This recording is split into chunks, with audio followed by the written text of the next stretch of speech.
Bismillahirrahmanirrahim. Assalamualaikum warahmatullahi wabarakatuh. Salam jumpa dan salam sehat untuk kita semuanya. Saya Saiful Nugraha akan membawakan materi mengenai sistem organisasi berkas.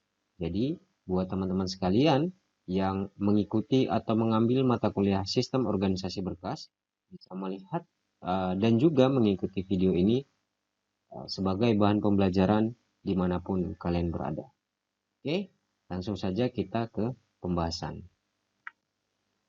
Nah, sebelum kita membahas lebih jauh mengenai apa itu sistem berkas, kemudian materi-materi tentang sistem berkas, yang perlu kita pahami adalah di sini saya akan menyampaikan beberapa hal. Yang pertama adalah materi yang akan kita pelajari bersama-sama. Yang pertama itu adalah mengenai konsep dari atau konsep dasar sistem berkas. Jadi dari materi pertama ini nantinya kita akan mempelajari konsep sistem berkas itu sendiri, kemudian klasifikasi data, model akses file, jenis file, dan lain sebagainya. Nah, kemudian materi yang kedua itu adalah media penyimpanan, di mana kita akan mempelajari perangkat-perangkat yang digunakan untuk menyimpan berbagai data digital, baik itu dokumen dalam bentuk atau format teks, kemudian suara, gambar, video, dan lain sebagainya. Nah, kemudian di sini materi berikutnya itu nanti kita akan mempelajari organisasi berkas primer, kemudian sekuensial, ada namanya juga berkas organisasi berkas langsung, berkas dengan banyak key, berkas relatif, dan juga berkas indeks sekuensial. Ya. Jadi dari materi ketiga yaitu berkas primer sampai dengan indeks sekuensial itu adalah nantinya kita akan mempelajari cara-cara atau teknik-teknik yang digunakan untuk mengorganisasi dan juga bagaimana caranya kita mengolah informasi dalam bentuk record-record yang disimpan dalam suatu file atau berkas. Seperti itu. Jadi dari organisasi berkas ini kita akan mempelajari strukturnya seperti apa, kemudian record-recordnya itu seperti apa, dan juga informasi-informasi yang kita butuhkan untuk memproses berkas-berkas tersebut. Tentunya dengan cara yang berbeda, ya, seperti itu. Nah, kemudian materi berikutnya itu mengenai manajemen kolisi, ya, di mana nanti kita mempelajari juga caranya atau salah satu keunggulan atau manfaat daripada manajemen kolisi itu adalah kita akan mendistribusikan data secara merata. Ya. Jadi bagaimana caranya kita mendistribusikan suatu data itu secara merata ke dalam sebuah file atau ke dalam sebuah berkas, yaitu lewat manajemen kolisi ini, seperti itu.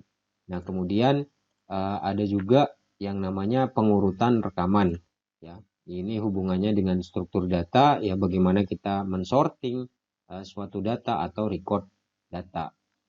Nah, di dalam pengurutan juga itu ada yang tadi saya sebutkan itu ada sort atau sorting, ya, ada metode sort nanti yang akan kita pelajari, kemudian ada merge file atau bagaimana caranya kita menggabungkan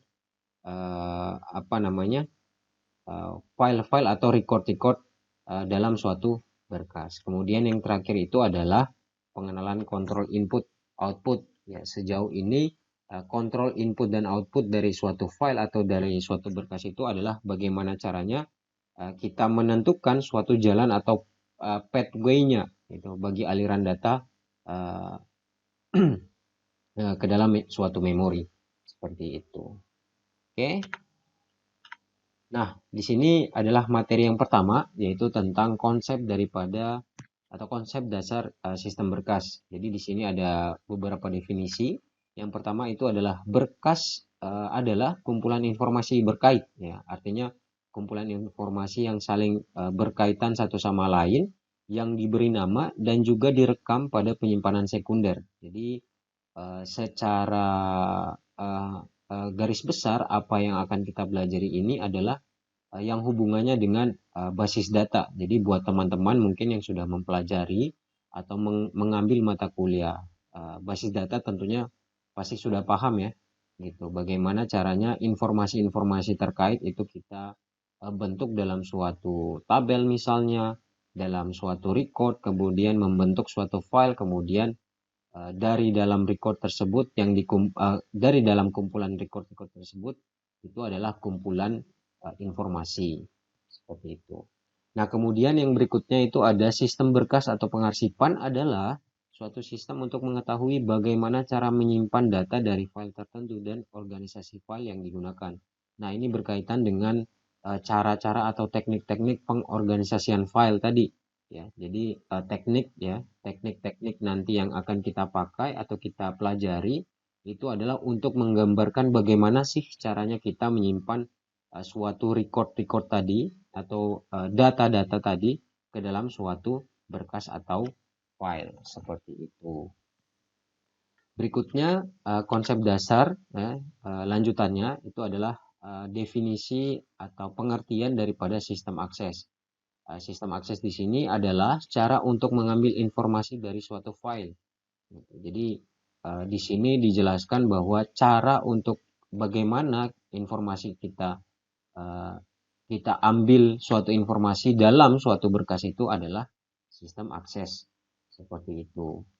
Nah, kemudian organisasi file adalah teknik ya tadi bagaimana caranya kita mengumpulkan, mencari informasi itu adalah bagian daripada definisi organisasi file. Teknik yang digunakan untuk menggambarkan dan juga menyimpan pada file. Tentunya tadi ya ada data atau record-record yang kita simpan pada suatu berkas atau file. Misalnya contohnya dalam organisasi sekuensial ya, tadi ada pembahasan sedikit organisasi sekuensial pada waktu record ini dibuat, artinya data ini dibuat, maka record-record itu akan dicatat dan direkam secara berurutan. Jadi kata kuncinya itu ada di sekuensial, artinya bagaimana cara mengakses, kemudian bagaimana cara menyimpan itu harus dibuat atau direkam secara berurutan seperti itu.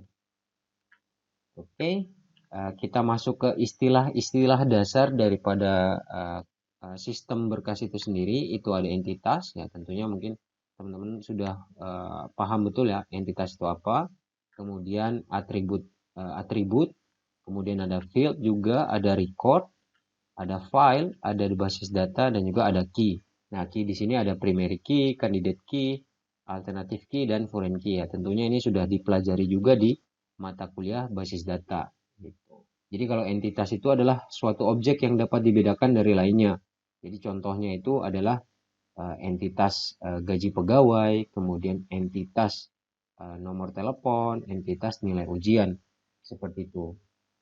Nah, kemudian atribut itu adalah karakteristik yang menjadi ciri dari entitas tersebut gitu. Jadi kalau misalnya ada entitas pegawai, berarti atributnya itu adalah nama, kemudian misalnya nama, kemudian NIP, kemudian gajinya berapa, tunjangannya berapa gitu.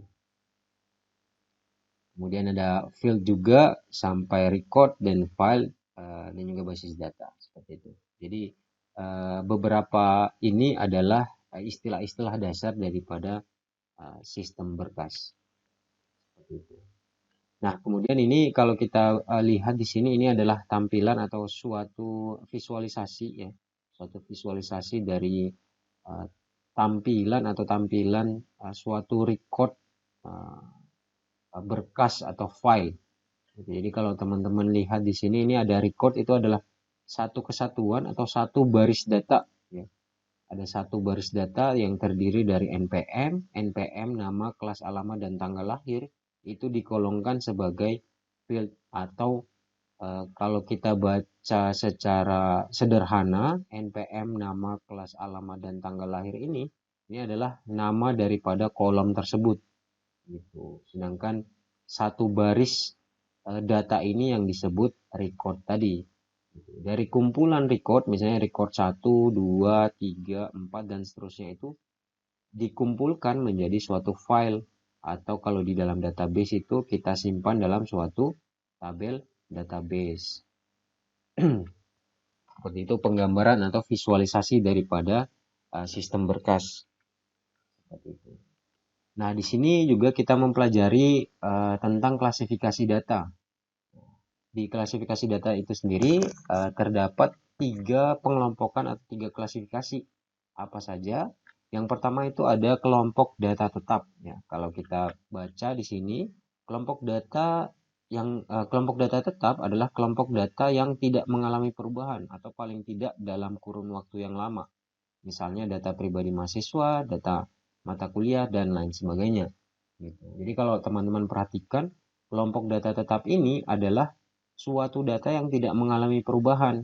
Jadi contohnya data pribadi mahasiswa. Ya, kalau misalnya data pribadi mahasiswa terkait dengan NPM, nama, ketika misalnya mahasiswa tersebut berkuliah di suatu perguruan tinggi tertentu, misalnya dari awal masuk ya, dari awal menjadi mahasiswa baru namanya Agus. Jadi nanti pada saat dia lulus pun nanti namanya menjadi atau namanya tetap Agus gitu. Jadi jadi di sini dikelompokkan sebagai data tetap karena tidak mengalami perubahan dalam waktu yang lama gitu. Kecuali misalnya Agusnya ada mengganti nama ya berarti uh, bisa digolongkan data tersebut tidak tetap gitu. Tapi pada umumnya data pribadi mahasiswa, data mata kuliah itu semua tergolong dalam kelompok data tetap atau klasifikasi data tetap. Nah, berbeda dengan kelompok data tidak tetap gitu. Kelompok data tidak tetap itu adalah kelompok data yang secara rutin mengalami perubahan. Gitu. Misalnya data rencana studi mahasiswa yang berubah setiap semester. Jadi buat teman-teman yang pernah atau mengisi suatu kartu rencana studi ya pastinya akan tiap semester itu akan berubah ya tergantung semester yang sedang dijalani. Misalnya data KRS mahasiswa A pada saat semester 1 pasti berbeda dengan data KRS mahasiswa A di semester berikutnya atau di semester 2, begitu pula dengan semester 3, 4 sampai dengan semester akhir. Pastinya untuk mengisi atau melakukan rencana studi itu pastinya data-data yang akan diisikan atau diinputkan itu pastinya berbeda antara semester 1 dan juga semester lainnya. Nah, kemudian yang terakhir itu adalah kelompok data yang bertambah menurut waktu. Nah, ini bisa contohnya juga sangat mudah ya. Adalah kelompok data yang merupakan data akumulasi dari kelompok data tetap dan kelompok data tidak tetap. Misalnya data transkrip nilai. Jadi kalau teman-teman juga pasti sudah memahami transkrip nilai itu akan berubah berdasarkan periode-periode semester yang sedang dijalani. Jadi misalnya pada semester 1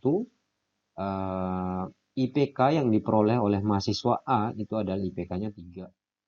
Sedangkan di semester 2 IPK-nya menjadi 2, taruhlah IPK-nya 4. Maka transkrip nilai dari semester 1 dan semester 2 akumulasinya itu menjadi IPK-nya atau indeks prestasi kumulatifnya itu menjadi 3,5. Karena tadi ya bertambah. Jadi penambahan berdasarkan waktu. Semester 1-nya 3, semester 2-nya itu 4, maka transkrip nilai yang dia peroleh itu adalah akumulasi dari semester 1 dan semester 2. Gitu. Contoh sederhananya ya. Nah, kemudian berikutnya itu adalah file. Nah, file ini atau kita membahas berkas atau file itu mempunyai karakteristik umum.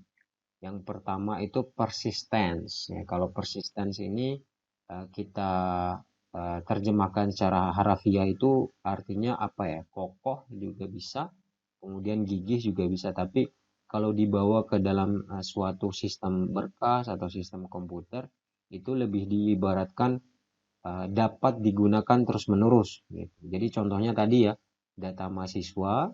Jadi misalnya mahasiswa namanya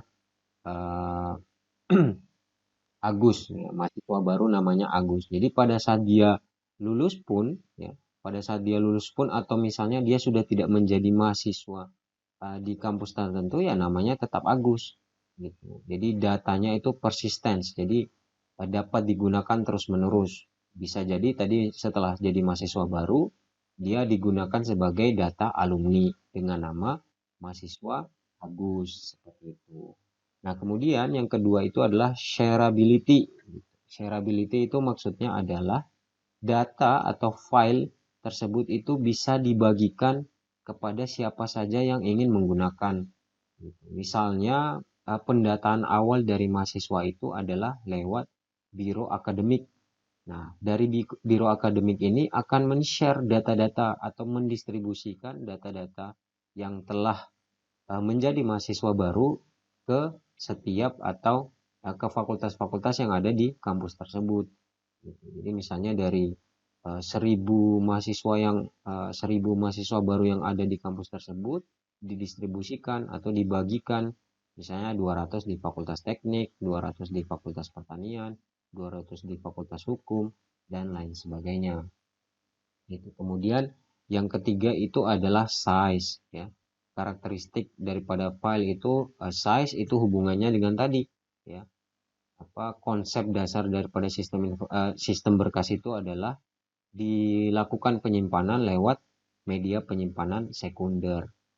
Tentunya ketika menyimpan suatu file atau suatu berkas tentunya harus mempunyai size atau ukuran dan juga kapasitas dari file tersebut sehingga dapat disimpan pada media penyimpanan. Seperti itu. Oke, kita ke konsep file berikutnya, ya.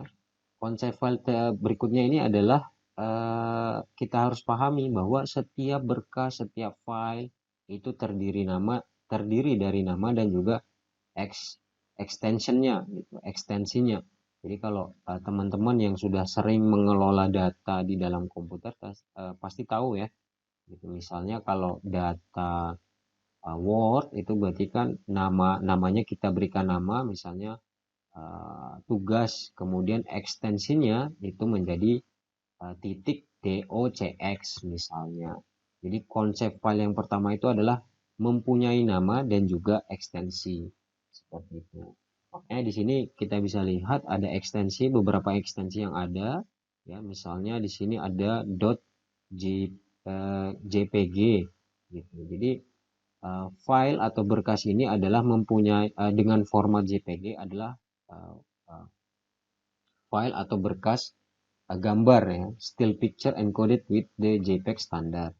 Seperti itu. Kemudian MP3 ya, file titik MP3 adalah ekstensi MP3 berarti tergolong berkas atau file suara atau musik encoded in MPEG layer 3 audio format atau berformat audio dan lain sebagainya. Ini ada .pdf, ada .ps, .txt, .zip dan lain sebagainya. Nah, kemudian kalau dari tipenya itu ada beberapa juga. Di sini ada executable ya sering kita gunakan misalnya program-program yang bisa langsung dieksekut itu ekstensinya berarti .exe. Kalau misalnya teman-teman sering membuat program pasti juga tahu ya. Jadi ada .exe, ada .com, ada .bin dan lain sebagainya. Kemudian ada objek, ada source code, ya misalnya ada file dengan ekstensi C, berarti pemrograman C, ada Java dan lain sebagainya. Ada teks, ya ada txt dan juga doc atau docx. Ada archive, itu ada zip, ada rar dan lain-lain. Gitu. Oke, konsep file yang berikutnya itu juga ada beberapa yang harus kita pahami. Itu misalnya yang tadi ya, jadi terdiri dari nama dan juga ekstensi. Jadi secara keseluruhan suatu konsep file itu adalah mempunyai nama. Gitu. Jadi ada nama, informasi untuk pengacuan file. Jadi disimpan dalam bentuk yang dapat dibaca user. Kalau nama tentunya semua file, semua berkas itu mempunyai nama terdiri dari nama dan juga ekstensi tadi. Kemudian ada tipenya tadi ya, ada misalnya format audio, ada format video, ada format dokumen dan lain sebagainya itu digolongkan sebagai tipe daripada file tersebut atau tipe berkas tersebut. Diperlukan untuk sistem yang mendukung tipe-tipe yang berbeda.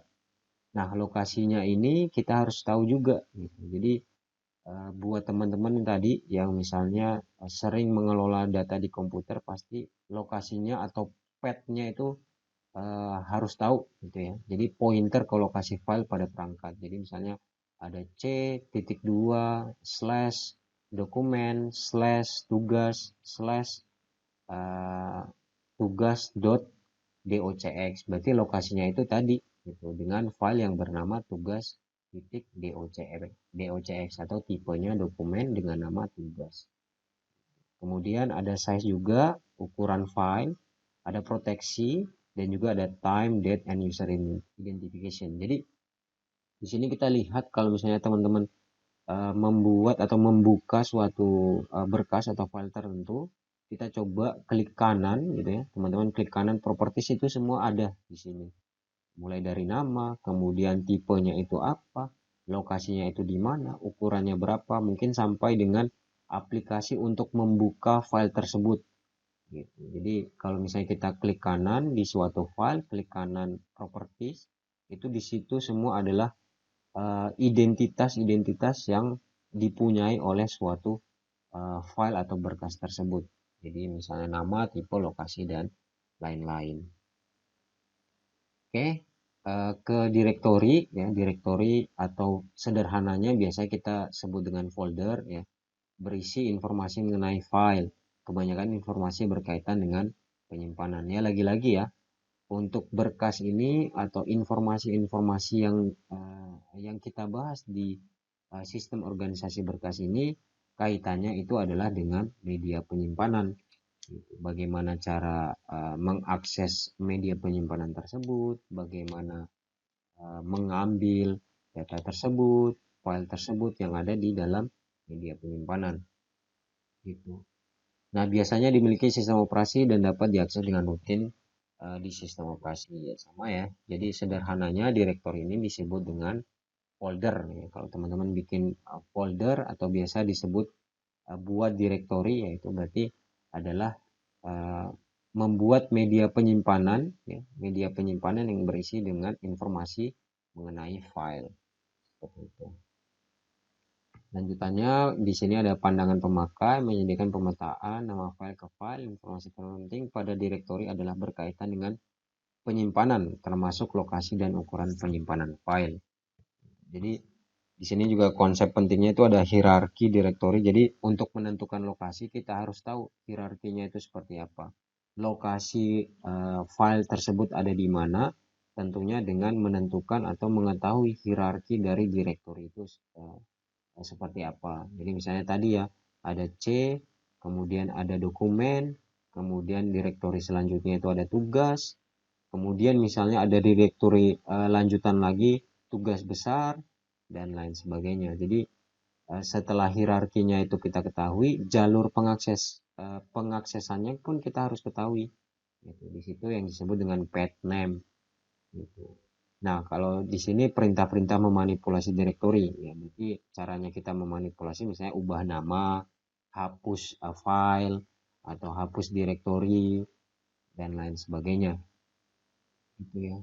Atau buat folder baru, atau buat direktori baru, itu adalah perintah-perintah bagaimana caranya kita memanipulasi suatu direktori. Seperti itu. Nah, pandangan pemakai selanjutnya juga menyediakan pemetaan nama file ke file. Informasi terpenting pada direktori adalah berkaitan dengan penyimpanan, termasuk lokasi dan ukuran penyimpanan file. Oh, ini tadi sudah. Nah, kemudian tugas daripada sistem file. Yang pertama itu memelihara direktori dari identifikasi file dan lokasi informasi. Nah, ini hubungannya dengan penyimpanan tadi ya. Jadi direktorinya kita ketahui, kemudian identifikasi terhadap file dan juga berkas yang ada di dalam direktori tersebut. Kemudian menentukan jalannya atau pathway-nya tadi bagi aliran data antara main memory dan juga alat penyimpanan sekunder. Kemudian mengkoordinasi komunikasi antara CPU dan alat penyimpanan sekunder dan sebaliknya. Kemudian menyiapkan file penggunaan input atau output, serta mengatur file bila penggunaan input atau output telah selesai. Nah, kemudian ini ada jenis file ya. Jenis file ini lumayan banyak ya. Jadi yang pertama itu kita ketahui atau kita pahami sebagai master file. Kalau master file ini bisa kita sebut sebagai data induk gitu ya. Jadi misalnya contoh pada suatu atau sebuah perusahaan tentunya memerlukan file-file induk. atau file-file atau berkas-berkas mengenai catatan atau data karyawannya, ya, misalnya identitas karyawannya, penggajian karyawannya, ya, tentu di samping file-file atau berkas-berkas pendukung lainnya, gitu. Nah, kemudian di sini berisi data statis, jadi cenderung tidak berubah, ya, seperti tadi, ya. Misalnya data identitas dari karyawannya, berarti ya tidak berubah. Gitu. Dia bersifat statis. Dari klasifikasi data, dia termasuk data yang data tetap, gitu. Kemudian berisi data historis, isinya relatif permanen. Gitu. Jadi file induk ini atau data induk ini digunakan untuk menyimpan data dari sistem informasi tertentu. Jadi misalnya suatu perusahaan mempunyai sistem informasi, ya, di dalamnya itu tentunya ada suatu basis data, dan tentunya di dalam basis data itu ada yang disebut dengan master file. Ada data-data statis, data yang tidak berubah, yang akan dipelihara tentunya secara teratur atau di-maintain secara teratur. Oke, berikutnya itu ada jenis dari master file, ya. Tadi ada file induk itu atau master file. Ternyata di dalam master file itu juga ada jenisnya. Gitu. Yang pertama itu ada reference master file, file yang berisi record yang tidak berubah atau jarang berubah. Seperti tadi, ya. Jadi ada nama, alamat, dan lain-lain. Kemudian ada dynamic master file, itu berisi record yang terus-menerus berubah dalam kurun waktu tertentu atau berdasarkan suatu peristiwa transaksi. Misalnya stok barang, ketika penjualan dilakukan berarti stok barang berkurang, atau pemesanan hotel, ya, ketika pemesanan hotel dilakukan berarti kesediaan dari kamar berarti berkurang. Artinya isi record atau rekaman pencatatan data hotel atau data kamarnya akan berubah, gitu. Itu kemudian ada transaksi file juga, itu file yang berisi record-record yang akan memperbarui atau mengupdate record yang ada pada master file. Jadi ketika master file itu, ya, ketika misalnya di record, ya, di record-record yang ada di dalam database atau dalam file tersebut kita perbarui, tentunya akan terjadi perubahan juga ke dalam suatu master file atau file induknya atau data induknya. Kemudian tugasnya itu adalah mengupdate data, misalnya penambahan record, penghapusan, dan juga modify atau perbaikan record. Misalnya kalau contohnya misalnya record atau pencatatan tentang pelanggan yang sudah membayar tagihan listrik. Jadi filenya atau membentuk suatu file tagihan, kemudian dicatat melalui berkas transaksi. Setelah adanya berkas transaksi, ya, tentunya akan diperbaharui record yang ada pada tabel atau ada pada berkas master tersebut. Jadi pelanggan ini telah melakukan pembayaran, buktinya itu adalah bukti transaksi, sehingga pencatatannya itu di transaksi file untuk mengubah data yang ada di master file. Oke, kemudian ada report file juga, yaitu berisi data yang bentuknya telah disesuaikan dengan user, data yang akan ditampilkan pada monitor, data yang akan dicetak, dihasilkan oleh report writer. Jadi secara sederhana, ya, secara sederhana report file itu adalah file yang berisi data yang dibuat untuk laporan untuk keperluan user. Bisa dicetak dalam bentuk kertas atau hanya ditampilkan dalam monitor. Misalnya tadi dari penjualan atau laporan transaksi itu bisa dimasukkan ke dalam report file ini. Jadi proses pencetakan laporannya ada di report file, bahwa menjelaskan atau menginformasikan bahwa pelanggan tersebut sudah melakukan transaksi atau tagihan pada bulan ini sudah dibayarkan secara lunas lewat report file ini. Oke, ada work file, di dalamnya itu ada temporary file, file kerja, ya. Nah, tugasnya itu untuk memindahkan data dari suatu program ke program lain. Kemudian kita punya apa lagi? Selanjutnya itu ada program file. Program file itu berisi perintah untuk memproses data. Bisa perintah dalam high level language, low level, machine language, job control language. Dan perintah itu bisa berbentuk source code, hasil kompilasi, atau hasil proses lainnya. Nah, kemudian ada text file ya, berisi input data alphanumerik, ya, alphanumerik dan juga grafik data, ya. Kemudian text editor berasal dari program text editor, hanya dapat diproses oleh program text editor. Jadi misalnya penggunaan text file sebagai basis data pada suatu website atau suatu aplikasi tertentu untuk mendukung DBMS-nya, gitu, database management system-nya, kita bisa gunakan text file-nya ini.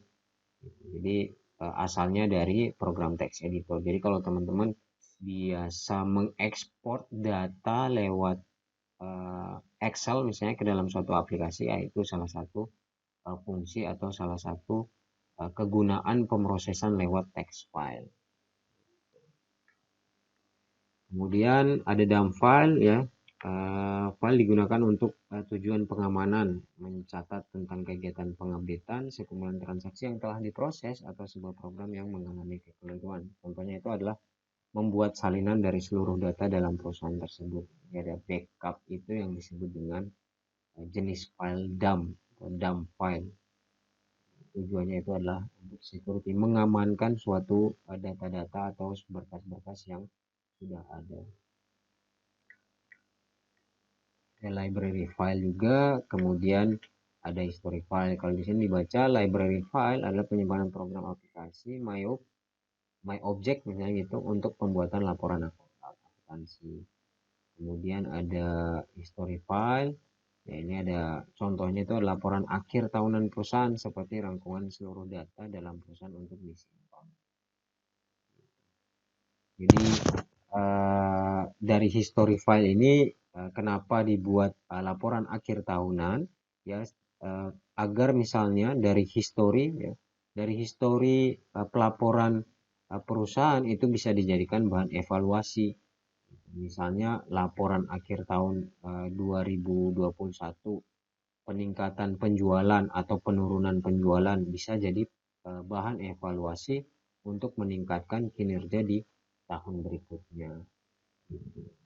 Jadi ada histori yang ada berkas-berkas yang mengandung histori dari setiap transaksi yang dilakukan oleh suatu instansi, suatu perusahaan, organisasi, dan lain-lain.